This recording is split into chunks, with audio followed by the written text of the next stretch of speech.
Learn ലൈഫിലേക്ക് സ്വാഗതം.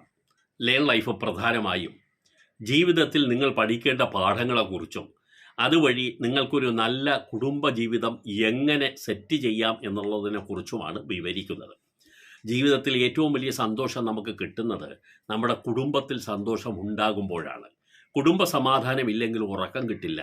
ഉറക്കം കിട്ടില്ലെന്ന് മാത്രമല്ല, നമുക്ക് രോഗങ്ങളൊക്കെ ഓരോ ദിവസവും കഴിയുന്തോറും കൂടിയും കുറഞ്ഞുമൊക്കെ വരും. നമ്മൾ അസ്വസ്ഥരായിരിക്കും.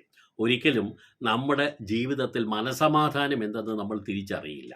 ഫാമിലി സെറ്റപ്പ് ബെറ്റർ ആക്കാൻ വേണ്ടിയുള്ള ശ്രമമാണ് ഏത് പുരുഷൻ്റെയും ഏതൊരു സ്ത്രീയുടെയും എന്ന് പറഞ്ഞാൽ വിവാഹിതരായ ഭാര്യ ഭർത്താക്കന്മാരുടെ പ്രധാന ദൗത്യം. അവർക്ക് മാത്രമല്ല, കുടുംബജീവിതം സ്വസ്ഥമാക്കുന്നതിന് വേണ്ടി ഈ നാത്തൂന്മാരായാലും അനിയത്തിമാരായാലും സഹോദരങ്ങളായാലും വീട്ടിലെ എല്ലാ കുടുംബാംഗങ്ങൾക്കും അതിൻ്റേതായ പങ്കുണ്ട്. ഇന്നൊരു സംഭവം പറയാം. വളരെ അടുത്ത ദിവസം ശ്രദ്ധയിൽ വന്ന ഒരു സംഭവമാണ് ഇത്. സാങ്കല്പികമായി ഈ ഭാര്യയുടെ പേര് ഞാൻ സൗദാമിനി എന്ന് ഇടുന്നു. സൗദാമിനി യഥാർത്ഥ പേരല്ല. കാരണം ഇത് പറയണമെങ്കിൽ യഥാർത്ഥ കക്ഷികളുടെ പേര് പറയുന്നത് സുഖമല്ലല്ലോ. അതുകൊണ്ടാണ് സൗദാമിനി എന്ന പേര് ഞാൻ ഇട്ടത്. നല്ല പേരായതുകൊണ്ടാണ്. സൗദാമിനി ഈ വിവാഹം കഴിച്ചിട്ട് ഏകദേശം 8 മാസമേ ആയിട്ടുള്ളൂ. വിവാഹത്തിന് ശേഷം സൗദാമിനി ഭർത്താവിൻ്റെ വീട്ടിൽ സ്ഥിരതാമസമായി. സ്വാഭാവികമായും അങ്ങനെയാണല്ലോ ഉണ്ടാവേണ്ടതും. അങ്ങനെ സൗദാമിനി ഭർത്താവിൻ്റെ വീട്ടിൽ താമസമായി. ഈ സൗദാമിനിയുടെ പശ്ചാത്തലം കൂടി ഒന്ന് ആദ്യം നിങ്ങൾ അറിഞ്ഞിരിക്കുക. സൗദാമിനി MA കാരിയാണ്.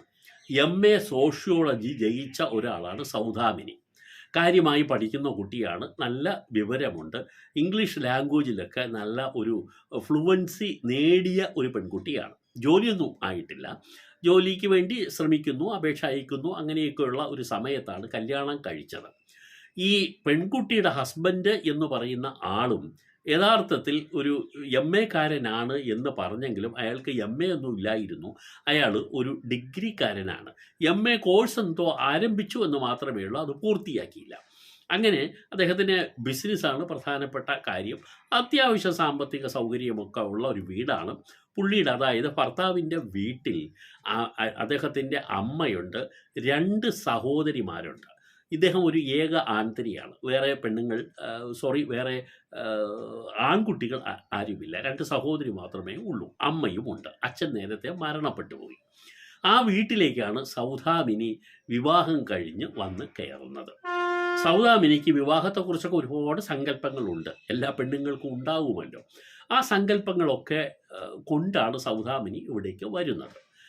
ഹസ്ബൻഡിന് പിന്നെ എഡ്യൂക്കേഷണൽ ക്വാളിഫിക്കേഷൻ കുറവാണെന്നോ അതൊന്നും സൗദാമിനിക്ക് പ്രശ്നമൊന്നുമല്ല. അദ്ദേഹം ശരിക്കും പറഞ്ഞാൽ മാന്യനായ ഒരു വ്യക്തിയാണ്. സൗദാമിനിക്ക് ഇഷ്ടപ്പെട്ടു. കാഴ്ചയിലും കുഴപ്പമൊന്നുമില്ല, പ്രായവ്യത്യാസം വലുതായിട്ടൊന്നുമില്ല. അങ്ങനെ ഒരു സുമുഖനും സന്തോഷവാനുമായ ഒരു വ്യക്തിയാണ്. നല്ല ചാതുര്യത്തോടുകൂടി അയാൾ സംസാരിക്കും. അതുകൊണ്ട് തന്നെ സൗദാമിനിക്ക് വളരെ പ്രിയപ്പെട്ട ആളുമായി മാറി.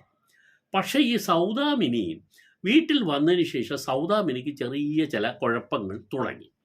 സൗദാമിനി തൻ്റെ ആ ഇംഗ്ലീഷ് അറിവ് എടുത്ത് ആ വീട്ടിൽ അങ്ങോട്ട് പ്രയോഗിക്കാൻ തുടങ്ങി.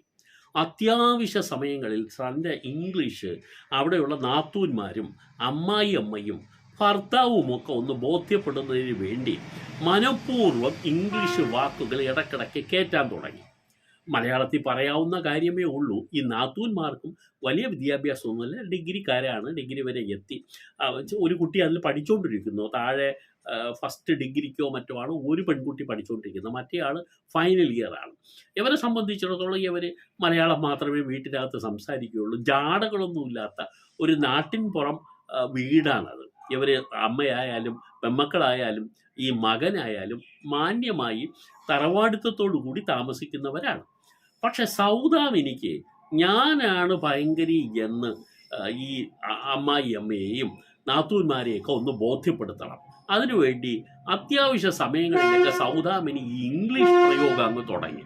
എന്ന് പറഞ്ഞാൽ ചെറിയ തട്ടും മുട്ടുമൊക്കെ ഉള്ള തരത്തിലാണ് ആദ്യം അടിച്ചെങ്കിലും ഈ നാത്തൂന്മാർ ഈ സ്വാഭാവികമായിട്ടും അവർ നാട്ടിൻപുറത്തെ സ്കൂളിലാണ് പഠിച്ചത്. അതുപോലെ കോളേജിലും അങ്ങനെയാണ്. എവർക്കൊന്നും ഇംഗ്ലീഷ്, സ്പോക്കൺ ഇംഗ്ലീഷിലൊന്നും അത്ര ഒരു ഫ്ലുവൻസി ഇല്ല. അവർക്ക് അത്യാവശ്യം കേട്ടാൽ മനസ്സിലാവും.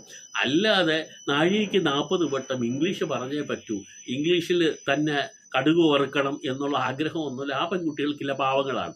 പക്ഷേ സൗദാമിനിക്ക് അതൊന്നും പറ്റില്ല. സൗദാമിനി അങ്ങ് അടിക്കുകയാണ് ചിലതൊക്കെ. അടിക്കാൻ കഴിയുന്ന തരത്തിലുള്ള ഇംഗ്ലീഷ്. കാരണം സൗദാമിനിക്ക് കുറച്ച് ഫ്ലുവൻസി ഉണ്ടെന്ന് ഞാൻ പറഞ്ഞല്ലോ, അത് വാസ്തവമാണ്. പക്ഷേ സൗദാമിനിയുടെ ഈ പ്രയോഗം വന്നപ്പോൾ ഈ ഇവർ തിരിച്ച് പറയാൻ അവർക്ക് അത്ര ഒരു പോരാ, ഒരു കോംപ്ലക്സ് ഉണ്ട് ഇംഗ്ലീഷ് തിരിച്ചു പറയാൻ. അതുകൊണ്ട് ഈ പാവങ്ങൾ എന്തെങ്കിലും ചോദിച്ചാൽ, ഇംഗ്ലീഷിൽ ചോദിച്ചാൽ തന്നെ മലയാളത്തിൽ മറുപടി പറയാൻ തുടങ്ങി. സൗദാമിനി അപ്പോൾ പുച്ഛത്തോടെ ചിരിക്കാനും തുടങ്ങി. ഞാൻ ആര്, കേമി അല്ലേ എന്ന മട്ടിൽ സൗദാമിനി അങ്ങോട്ട് ആക്ട് ചെയ്യാൻ തുടങ്ങി. എന്ത് സംഭവിക്കുമെന്ന് നിങ്ങൾക്ക് ഊഹിക്കാം. മലയാളം മാത്രം പറയാവുന്ന, മലയാളം മീഡിയത്തിൽ പഠിച്ച, ഇപ്പം കോളേജിലാണെങ്കിലും ഇംഗ്ലീഷ് നന്നായി സംസാരിക്കാൻ കഴിയാത്ത ഈ പാവം നാത്തൂന്മാരെയും സ്കൂളിൽ മാത്രം പോയ ഈ അമ്മായിയമ്മയെയും അത്യാവശ്യം വിദ്യാഭ്യാസം മാത്രമുള്ള ഈ ഹസ്ബൻഡിനെയും മൂലക്കിരുത്താൻ വേണ്ടി, അവരുടെ മേൽ ഷൈൻ ചെയ്യാൻ വേണ്ടി സൗദാമിനിയുടെ ഇംഗ്ലീഷ് പ്രയോഗം ആ വീട്ടിൽ അസ്വസ്ഥത ഉണ്ടാക്കാൻ തുടങ്ങി. അപ്പോൾ ഇവരുടെ ഈ ഒരു ജാട നാത്തൂന്മാർക്ക് വലിയ ഇഷ്ടപ്പെട്ടതുമില്ല. നാത്തൂന്മാരിൽ ഒരാൾ, ഇളയാൾ ഒരൊറ്റ അടിക്ക് അങ്ങ് പറഞ്ഞു, ഈ നാത്തൂനെ ചുമ്മാ ഈ ഇംഗ്ലീഷ് അറിയാമെന്ന് പറഞ്ഞ് എന്തിനാണ് ഇംഗ്ലീഷ് അടിക്കുന്നത്? ഞങ്ങൾക്ക് ഇംഗ്ലീഷൊക്കെ അറിയാം, നിങ്ങൾ പറയണില്ലെന്നേ ഉള്ളൂ. എന്തിനാണ് മലയാളത്തിൽ പറഞ്ഞാൽ തന്നെ ഞങ്ങൾക്കെല്ലാം മനസ്സിലാവുമല്ലോ, ഈ നാത്തൂന് എന്തിനാ ഇംഗ്ലീഷ് എപ്പോഴും വരുന്നതെന്ന് ആ പെൺകുട്ടി അടിച്ചു. അവരെല്ലാം ആലോചിച്ചിട്ടാണ് ചെയ്തത് കേട്ടോ. ഇത് സൗദാമിനിക്ക് പിടിച്ചില്ല. സൗദാമിനി തിരിച്ച് 2 കൊടുത്തു. നിനക്ക് വിവരമില്ലാത്തതിന് ഞാൻ എന്ത് ചെയ്യാനാ? ഞാൻ ഇത് അറിയാതെ എൻ്റെ വാക്കിൽ ഇംഗ്ലീഷ് വന്നു പോകുന്നതാണ്, ഞാൻ എന്ത് ചെയ്യാൻ എന്ന് പറഞ്ഞ് സൗദാമിനി തിരിച്ചടിച്ചു, മുഖം കറുപ്പിച്ചു. തുടങ്ങി അവിടെ നിന്ന് പോരു തുടങ്ങി. സൗദാമിനി ഇംഗ്ലീഷ് പറയുമ്പോൾ എവർ കളിയാക്കി ചിരിക്കാൻ തുടങ്ങി. സൗദാമിനി വിടുവോ? സൗദാമിനി ഹസ്ബൻഡിന് തലേണ മന്ത്രം തുടങ്ങി. നിങ്ങളുടെ നാത്തൂന്മാർ അങ്ങനെയാണ്, നിങ്ങളുടെ അമ്മായിയമ്മ ഇങ്ങനെയാണ്, വിവരമില്ലാത്തതാണ്, ഇംഗ്ലീഷ് പറഞ്ഞാൽ എന്താ കുഴപ്പം, എന്നോട് ഇംഗ്ലീഷ് തിരിച്ചു പറഞ്ഞ് അവർക്കതൊന്ന് പരിശീലിച്ചൂടെ, ഇതെന്താണ്? ഹസ്ബൻഡ് പറഞ്ഞു, നിനക്കറിയില്ല, അവരെല്ലാം പാവങ്ങളാണ്. ഇംഗ്ലീഷ് ഞാനും പഠിച്ചിട്ടുണ്ടെങ്കിൽ എനിക്കും ഫ്ലുവൻ്റ് ആയിട്ട് പറയാനൊന്നും അറിയില്ല. നമുക്കെന്തിനാ ഇംഗ്ലീഷ്? നിനക്കറിയാമെങ്കിൽ നിനക്ക് ജോലി കിട്ടുന്നിടത്ത് പോയി നീ അത് പ്രയോഗിക്ക്. നമ്മുടെ വീട്ടിൽ അത് വേണോ? ജാട വേണോ? ജാടയൊന്നും വേണ്ട സൗദാമിനി, നീ ഒന്ന് അടങ്ങ് എന്ന മട്ടിൽ ഹസ്ബൻഡ് പറഞ്ഞു. പക്ഷേ സംഭവം അവിടെയൊന്നും കൊണ്ട് തീർന്നില്ല.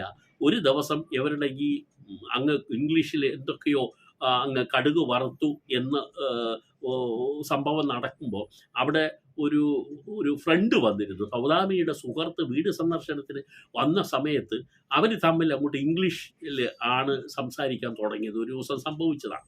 അങ്ങനെ സംസാരിച്ച സമയത്ത് ഈ നാത്തൂന്മാരൊക്കെ അവിടെ നിന്ന് പതുക്കെ അങ്ങ് മാറിക്കളഞ്ഞു. അവർ രംഗത്തല്ല. പക്ഷെ അമ്മായിയമ്മ ഇവർ സംസാരിക്കുമ്പോൾ അടുത്ത് തന്നെ ഇരിക്കുന്നു.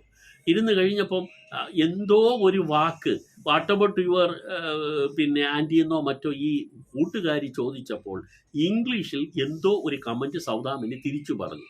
എന്ന് പറഞ്ഞാൽ പുവർ പീപ്പിൾ എന്നോ ബാഡ് പീപ്പിൾ എന്നോ അങ്ങനെയുള്ള ഒരു ഇൻസൾട്ടിങ് വാക്ക് പറഞ്ഞു. ഈ ഇൻസൾട്ടിങ് വാക്കാണ് എന്ന് അമ്മായിയമ്മയ്ക്ക് മനസ്സിലായി. പക്ഷെ അകത്ത് നിന്ന പെമ്മക്കൾക്ക് മനസ്സിലായി അമ്മയെ കുറിച്ച് മോശമായിട്ട് എന്താ പറയുകയാണെന്ന്. അവർ ചാടി വീണു. കാരണക്കുറ്റിക്ക് തന്നെ സൗദാമിനിക്ക് കൊടുത്തു. പിന്നെ എന്ത് സംഭവിക്കുന്നു എന്ന് ആലോചിച്ച് നോക്കുക. ഇപ്പോൾ കൂട്ടകലാപമായി ഡിവേഴ്സിൻ്റെ പേപ്പർ ഫയൽ ചെയ്തിരിക്കുകയാണ്. സംഭവം ഇതാണ്. പക്ഷേ ഇത് വളർന്ന് വലുതായി കൂട്ടപ്പൊരിച്ചിലായി. തുടർന്ന് ഈ ട്രാജഡിയിലേക്ക് സംഭവം എത്തി. അതുകൊണ്ട് ഇംഗ്ലീഷ് അങ്ങ് ഉപയോഗിച്ച് ഷൈൻ ചെയ്യാൻ ഇറങ്ങുന്ന ഏതെങ്കിലും പെൺകുട്ടികൾ ഇത് കേൾക്കുന്നുണ്ടെങ്കിൽ അങ്ങനെയൊന്നും വേണ്ട. നിങ്ങൾക്ക് ആവശ്യത്തിന് ഇംഗ്ലീഷ് ഉപയോഗിക്കുക. അത് വെച്ച് ഷൈൻ ചെയ്ത് ഭർത്താവിൻ്റെ വീട്ടിൽ കയറി അവിടെ കലക്കാം എന്ന് കരുതി വിവാഹം നടത്തരുത്. ഇനി ഇതുപോലുള്ള സംഭവം ഇനിയും വരുന്നുണ്ട്. ചാനൽ കാണാൻ മറക്കാതിരിക്കുക. നന്ദി.